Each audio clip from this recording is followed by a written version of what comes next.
On John's solo records, though, the one that I did with him, called Shadows Collide with People, Oh, cool. it started out as a much more collaborative effort between he and Josh Klinghoffer.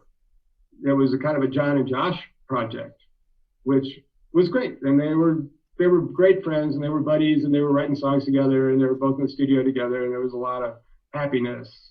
Um, and those records are much more dangerous and chancy, and take, just trying different things, trying to get different kinds of drum sounds by just not doing the usual, let's do it this way because we always do it this way.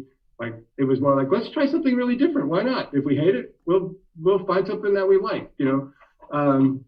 So John didn't really have to ask too many opinions when he was making his own record. He was very much in charge of, like, this is how we're going to do it. That's cool. So you just pointed out that John and Josh work together. If I may ask, if you had to compare the two of them, this is just a general question. How would you compare John and Josh as guitarists? Um, well, you'd have to look through time to answer that question. At the time that I was there, Josh was, you know, Josh was not the same kind of guitar player that John is. And John, by then, making his own records and with the success of Californication and being back on his feet for 5 or 6 years and being really strong and playing guitar all day long every day, John's great. John is great. He practices all day long. His whole house is filled with instrument and music and records. And he gets up in the morning and puts on records and just plays to records all day long. At least he did at that time. And I don't exactly know how he and Josh got to be connected as friends, but I think they hit it off as guitar playing buddies and songwriting buddies.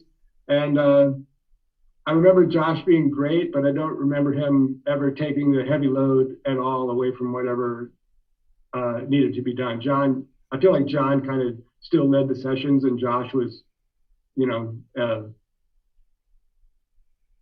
was great, but I don't remember him ever like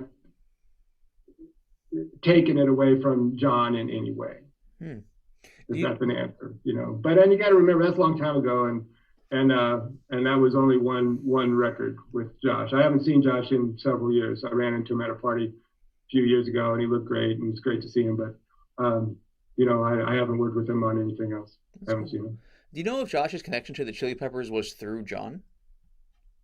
Yeah, it had to be. I mean, I think so, because I know that after we did the Shadows record, he kind of went out on the road with them as a second guitar player. There was a tour or two, or maybe more, where he was actually in the band and up there, doing extra stuff, because their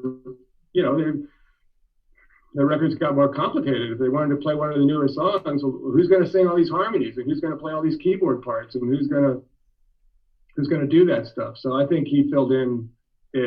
I never saw the band with Josh in the band, but I think that's what the role was. They just needed more muscle up there.